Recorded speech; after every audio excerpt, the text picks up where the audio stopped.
Beaucoup de nos contemporains, en effet, sont certes persuadés que la philosophie n'est pas une médecine, pas si bête, mais ont parfois fortement tendance à penser que la médecine fait une excellente philosophie, voire que la médecine est la seule philosophie qui vaille.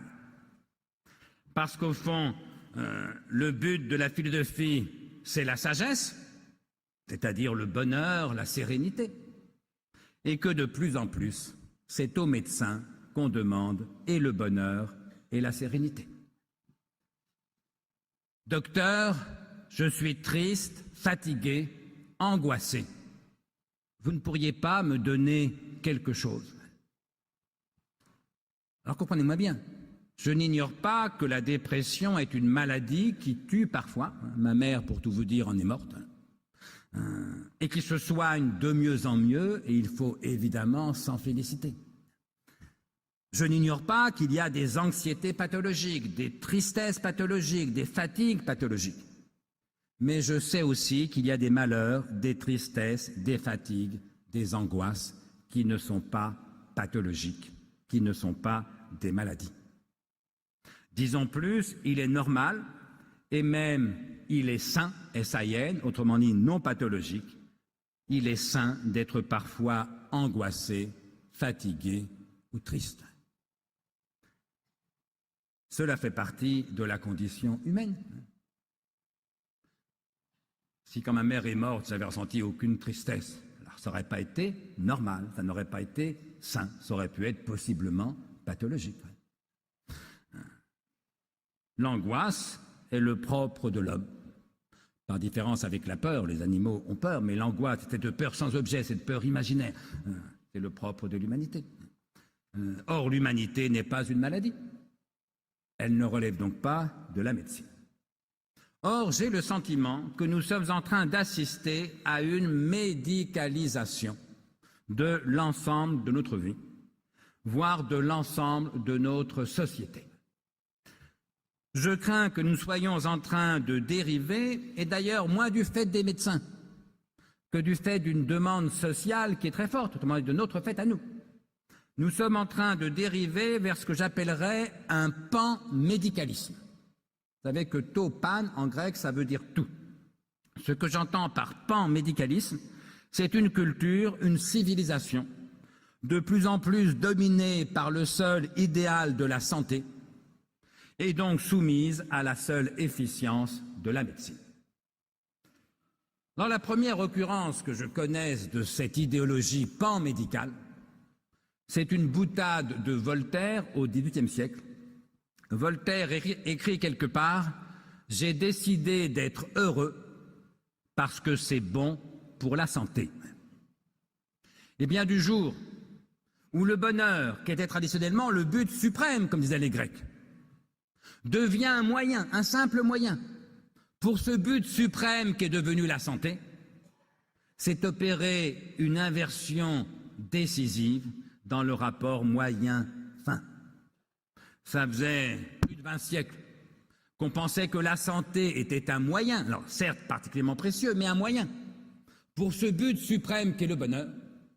Et voilà que Voltaire nous dit dans un sourire que c'est en train de devenir l'inverse, et que le bonheur n'est plus qu'un moyen pour atteindre ce but suprême qu'est la santé. J'ai décidé d'être heureux parce que c'est bon pour la santé. Alors vous comprenez bien que ce pan-médicalisme, comme je le disais, obéit d'abord à une demande sociale, une demande du corps social. Ça ne veut pas dire que le corps médical n'y ait pas aussi sa part de responsabilité.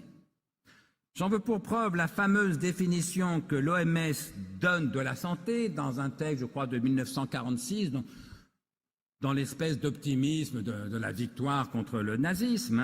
C'est fait dans de très bonnes intentions, le texte que je vais lire. Définition de la santé par l'Organisation mondiale de la santé, l'OMS nous dit « La santé, ce n'est pas seulement l'absence de maladie ». Ah non, ça serait trop simple. La santé, ce n'est pas seulement l'absence de maladie, c'est un état de complet bien-être physique, psychique, affectif et social, ou émotionnel et social, selon les traductions. Un état de complet bien-être physique, psychique, affectif et social. Eh bien, je vais vous dire, si c'était vrai, il y aurait déjà dans notre pays au moins 3 millions de nos concitoyens, les chômeurs, les exclus, qui manquent de santé et qui relèvent donc d'urgence de la médecine. Sauf à penser que les chômeurs, les exclus, jouissent d'un état de complet bien-être physique, psychique, affectif et social, ce qui serait quand même paradoxal. Mais quel sens y a-t-il à envoyer 3 millions de chômeurs chez leurs médecins? Il vaudrait quand même mieux créer des emplois. Au reste, je vais vous dire, si l'OMS a raison, si la santé c'est ça, un état de complet bien-être physique, psychique, affectif et social, pour ce qui me concerne, si j'ai vécu 3 jours de santé dans toute ma vie, c'est un strict maximum. Parce que reconnaissons que les états de complet bien-être physique, psychique, affectif et social, c'est quand même une formidable exception. Le malheur est-il une maladie? Un de mes amis, qui est à la fois psychiatre et psychanalyste, psychiatre à l'hôpital et psychanalyste en ville, m'expliquait il y a quelques années qu'il était envahi, dans son cabinet, en ville plutôt qu'à l'hôpital, par des gens qui viennent le voir, parce que, lui, disent-ils, ils font une dépression. Le premier entretien, qu'est-ce que vous amène? Docteur, je viens vous voir parce que je fais une dépression. Alors il me dit, je les interroge, et je découvre que pour certains d'entre eux, en effet, ils sont dépressifs. Et bien sûr, je commence à m'occuper d'eux, à les soigner, à entreprendre une thérapie médicamenteuse ou psychothérapeutique selon les cas, analytique selon les cas. Mais, me dit-il, je constate aussi qu'il y en a un grand nombre, et souvent la majorité, qui ne sont pas plus dépressifs au sens médical que toi ou moi. Simplement, ils sont malheureux. Et ils sont malheureux, m'explique-t-il, pour de très bonnes raisons. Parce que leur femme ou leur mari les a quittés, ou parce qu'ils vivent avec un homme ou une femme qu'ils n'aiment plus ou qui ne les aime plus, ou parce qu'ils sont au chômage, en effet, ou simplement ils sont pauvres, ils manquent d'argent, ou parce qu'ils sont seuls, ils manquent d'amis, ou parce qu'ils vieillissent, ils ont peur de la mort, que sais-je, et parfois tout ça à la fois. Mais, me disait mon ami psychiatre, quand on a une vie tellement difficile, être malheureux, c'est pas une maladie, c'est au contraire sain, S-A-I-N, c'est un signe de santé. Imaginez qu'avec une vie tellement difficile, ils viennent voir leur médecin et lui disent « Docteur, vraiment ça va très bien, qu'est-ce que je suis heureux, j'ai une pêche d'enfer ». Alors là, le médecin pourrait s'inquiéter, soupçonner ce qu'on appelle en médecine une euphorie morbide, qui pourrait laisser craindre à court terme une bouffée délirante. Mais être malheureux quand tout va mal, ça n'est pas pathologique, c'est une réaction de santé. Alors toute la difficulté, bien sûr, c'est de tracer une ligne de démarcation entre ce qui est pathologique et ce qui ne l'est pas. Alors c'est la question des limites, et chacun sait que celle-ci, entre le normal et le pathologique, est singulièrement floue, poreuse, mobile, incertaine. Mais qu'une limite soit floue ou poreuse, ça ne veut pas dire qu'elle n'existe pas. Ça va être un exemple très traditionnel dans la pensée grecque, là encore. Combien il faut de grains de sable pour faire un tas de sable? 3 grains de sable, c'est pas un tas de sable. 10 milliards de grains de sable, c'est un tas de sable. Oui, mais où est-ce que tu fixes la limite? Vous comprenez bien qu'on peut la fixer nulle part. Parce que celui qui vous dirait 3226 grains de sable, ça n'est pas un grain de sable. Mais 3227 grains de sable, c'est un tas de sable, évidemment, dirait quelque chose dénué de toute vraisemblance. Et donc, personne ne peut dire où commence un tas de sable. Ça ne veut pas dire que les tas de sable n'existent pas. Autrement dit, entre le normal et le pathologique, la frontière est floue, mais ça ne veut pas dire que normal et pathologique ne soient pas 2 états différents et en quelque chose opposés. Alors, en l'occurrence, s'agissant de la frontière entre le malheur normal et la dépression, c'est d'autant plus compliqué. Quand est-ce qu'on est malheureux, normalement malheureux, et quand est-ce qu'on est dépressif? C'est d'autant plus compliqué que non seulement il y a des dépressions pathologiques et des malheurs normaux, mais aussi qu'il n'y a rien de plus déprimant que le malheur et rien qui rende plus malheureux que la dépression. Autrement dit, non seulement les deux se ressemblent, hein, extérieurement, c'est très dur de savoir si quelqu'un est malheureux ou s'il est dépressif, c'est pour ça qu'on a besoin de psychiatres pour savoir parfois, mais en plus, l'un peut produire l'autre. Le malheur peut déprimer, la dépression rend malheureux. Si bien que je ne pense pas, en vérité, qu'il ne faudrait soigner que les souffrances qui seraient d'origine pathologique. Parce que je suis convaincu qu'il y a des souffrances non pathologiques qui sont pathogènes ou qui risquent de le devenir. Le malheur peut être une cause de dépression. Et donc les médecins sont parfois amenés, et moi j'ai souvent intervenu à l'invitation notamment de psychiatres, c'est un monde que je connais bien et tous me confirment, qu'ils sont parfois amenés à soigner des gens qui ne sont pas malades pour éviter qu'ils ne deviennent malades. Et ce n'est pas moi qui leur reprocherai, mieux vaut prévenir que guérir. Autrement dit, quel psychiatre ou même quel médecin généraliste, et là dans l'exemple que je vais prendre, c'est souvent le généraliste qui va officier. Quel médecin refuserait de prescrire des anxiolytiques ou des antidépresseurs à une femme qui a perdu son enfant? Elle est atrocement malheureuse, c'est normal. Si elle ne l'était pas, là on pourrait s'inquiéter sur sa santé mentale, mais simplement elle souffre tellement qu'elle n'est plus capable de vivre. Qu'en effet un risque dépressif, voire suicidaire, n'est pas tout à fait exclu à court ou moyen terme. Et puis elle n'est plus capable de travailler, elle n'est plus capable de s'occuper de ses autres enfants qui sont restés vivants. Il faut bien faire quelque chose pour l'aider. On ne va quand même pas regretter que la médecine soit en état d'aider, y compris des gens qui ne sont pas malades, mais qui sont atrocement malheureux. Vous ajoutez à ça la demande du patient. Moi, une de mes amies, à l'époque, elle avait une cinquantaine d'années, son mari la quitte.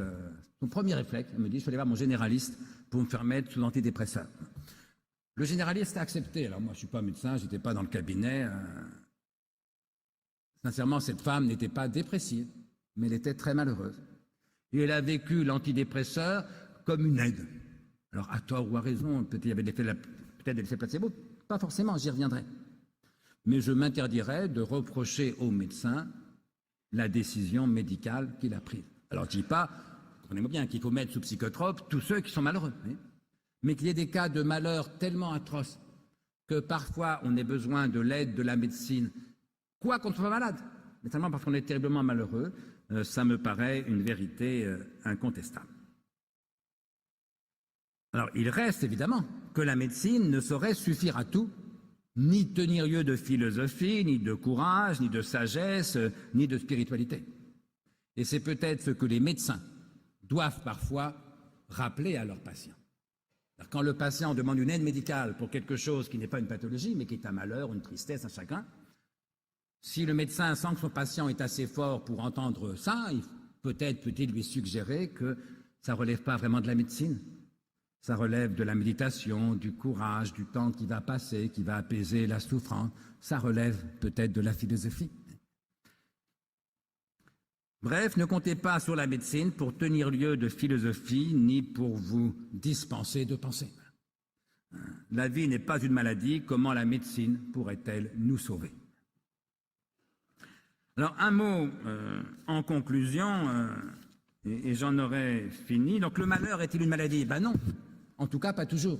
Il y a des malheurs normaux qui relèvent moins de la médecine que de l'action, du courage, de la philosophie. Vous savez, il y a une phrase de Freud qui m'a toujours à la fois touché, amusé et éclairé. Freud écrit quelque part, je cite, « La psychanalyse, ça ne sert pas à être heureux. La psychanalyse, disait Freud, ça sert à passer d'une souffrance névrotique à un malheur banal. La psychanalyse, ça ne sert pas à être heureux, ça sert à passer d'une souffrance névrotique à un malheur banal. » Attention, je ne dis pas ça contre la psychanalyse, au contraire. Il faudrait tout ignorer de la souffrance névrotique pour ne pas voir le considérable progrès que c'est que de passer d'une souffrance névrotique à un malheur banal. Parce qu'une fois qu'on est dans le malheur banal, on n'est plus malade, on n'est plus prisonnier de sa névrose, de ses symptômes, de son inconscient. Et donc on est guéri, en gros. Mais dès lors, la question qui se pose, bah, ce serait de demander à Freud, bon bah d'accord Freud, mais une fois qu'on est dans le malheur banal, autrement dit une fois qu'on est guéri ou une fois qu'on n'est pas malade ou pas gravement, qu'est-ce qu'on fait? Bah, ma réponse c'est une fois que tu es dans le malheur banal, tu fais de la philosophie. C'est pourquoi j'ai coutume de dire que la philosophie commence là où la thérapie s'arrête. Je vous remercie pour votre attention.